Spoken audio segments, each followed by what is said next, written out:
사랑합니다 여러분. 오늘은 보이지 않는 손으로 준비하시는 하나님이라는 제목으로 출애굽기 2장을 본문으로 은혜를 나누겠습니다. 출애굽기 1장은 억압으로 끝났지요. 히브리 남자아이는 나일강에 던지라는 명령, 죽음의 명령이 공포처럼 흐르던 시대. 그런데 이 출애굽기 2장을 읽으면 놀랍게도 하나님의 이름이 거의 등장하지 않습니다. 하나님은 어디에 계십니까? 아이가 태어납니다. 상자에 담겨 강에 던져집니다. 바로의 딸이 발견합니다. 아이의 친어머니가 유모가 됩니다. 모세가 자랍니다. 사람을 죽이고 도망합니다. 광야에서 40년을 보냅니다. 하나님은 직접 말씀하지 않으십니다. 불도 천둥도 기적도 없습니다. 그러나 오늘 우리는 이렇게 고백합니다. 하나님은 살아계십니다.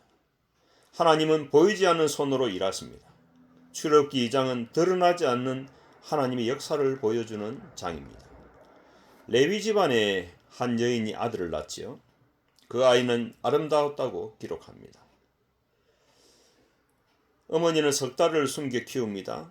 더 숨길 수 없게 되자 갈대 상자를 만듭니다. 여기서 상자라는 단어는 창세기에서 노아의 방주에 사용된 단어와 같습니다. 이것은 단순한 바구니가 아닙니다. 이것은 작은 방주입니다. 죽음의 물 위에 떠있는 구원의 상자.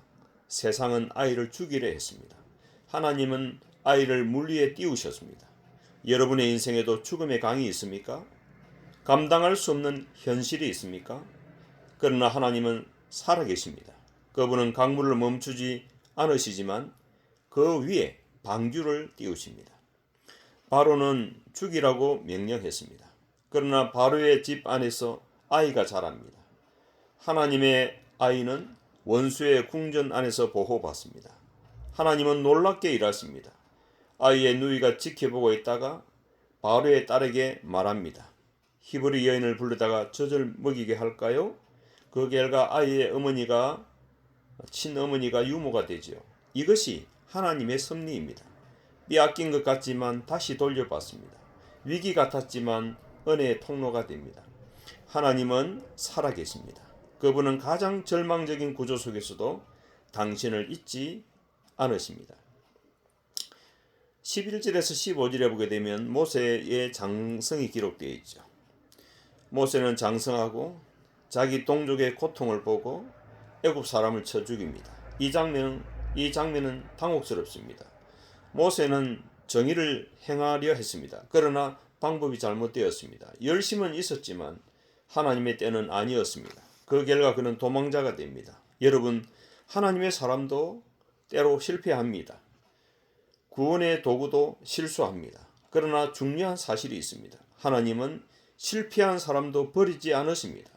모세는 도망쳤지만 하나님은 포기하지 않으셨습니다. 하나님은 살아계십니다. 그분은 우리의 성급함까지도 구원의 과정 속에 넣으십니다. 모세는 미디안 광야로 도망하지요. 왕궁에서 자란 사람이 광야의 목자가 됩니다. 화려함에서 침묵으로, 권력에서 외로움으로. 그러나 여러분, 광야는 버려진 자리가 아닙니다. 광야는 준비의 자리입니다. 모세는 양을 치며 40년을 보냅니다. 왜 그렇게 오래입니까? 하나님은 급하지 않으십니다. 하나님은 도구보다 사람을 준비하십니다. 왕궁 40년은 애굽의 언어를 배우게 했습니다. 애굽의 정치를, 경제를 배우게 했습니다. 이 광야 40년은 하나님의 마음을 배우게 했습니다. 하나님은 살아계십니다. 그분은 기다리십니다. 그러나 결코 잊지 않으십니다. 결코 잊지 않으십니다. 본문 마지막에 처음으로 하나님의 이름이 분명히 등장합니다. 하나님이 그들의 고통 소리를 들으시고 하나님이 아브라함과 이삭과 야곱에게 세운 언약을 기억하사 하나님이 이스라엘 자손을 돌보셨고 하나님이 그들을 기억하셨더라. 23절에서 25절에 기록된 말씀이죠. 여러분, 이 네 동사를 주목하십시오. 들으시고 기억하시고 보시고 아셨더라. 하나님은 침묵하신 것 같았지만 듣고 계셨습니다. 하나님은 멀리 계신 것 같았지만 기억하고 계셨습니다. 하나님은 움직이지 않는 것 같았지만 준비하고 계셨습니다. 하나님은 살아계십니다. 그분은 신음소리를 들으십니다. 눈물을 보십니다. 언약을 잊지 않으십니다. 모세는 강에서 건져진 사람입니다. 모세는 강에서 건져진 사람입니다. 예수님은 죽음에서 일으켜진 분입니다. 모세는 노예 백성을 구하러 보냄을 받았습니다. 예수님은 죄의 노예된 우리를 구하러 오셨습니다. 모세는 광야에서 준비되었습니다. 예수님도 광야에서 시험을 받으셨습니다. 그러나 예수님은 실패하지 않으셨습니다. 그분은 십자가에서 죽으셨지만 3일 만에 부활하셨습니다. 하나님은 살아계십니다. 그리고 그 살아계신 하나님은 오늘도 죄의 강에서 당신을 건지기를 원하십니다. 사랑하는 여러분, 혹시 지금 광야에 있습니까? 하나님이 침묵하신 것 같습니까? 기도가 응답되지 않는 것 같습니까? 출애굽기 2장은 말합니다. 하나님은 듣고 계십니다. 하나님은 기억하고 계십니다. 하나님은 준비하고 계십니다. 그러나 구원은 자동으로 오지 않습니다.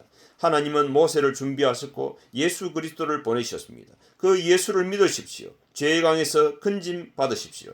광야의 시간 속에서도 하나님의 준비를 신뢰하십시오. 그리고 고백하십시오. 주님, 나는 나일 강에 떠 있는 존재였습니다. 그러나 주께서 나를 건지셨습니다. 나를 구원하소서. 그 순간 당신의 인생의 새로운 출애굽이 시작됩니다. 출애굽기 2장은 기적의 장이 아닙니다.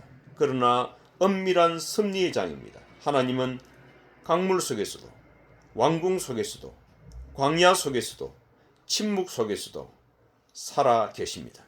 그리고 오늘도 당신의 삶 속에서 보이지 않는 손으로 역사를 준비하고 계십니다. 하나님은 살아 계십니다. 그 하나님께로 돌아오십시오. 그 하나님을 신뢰하십시오. 그 하나님께 인생을 맡기십시오. 아멘, 아멘, 아멘.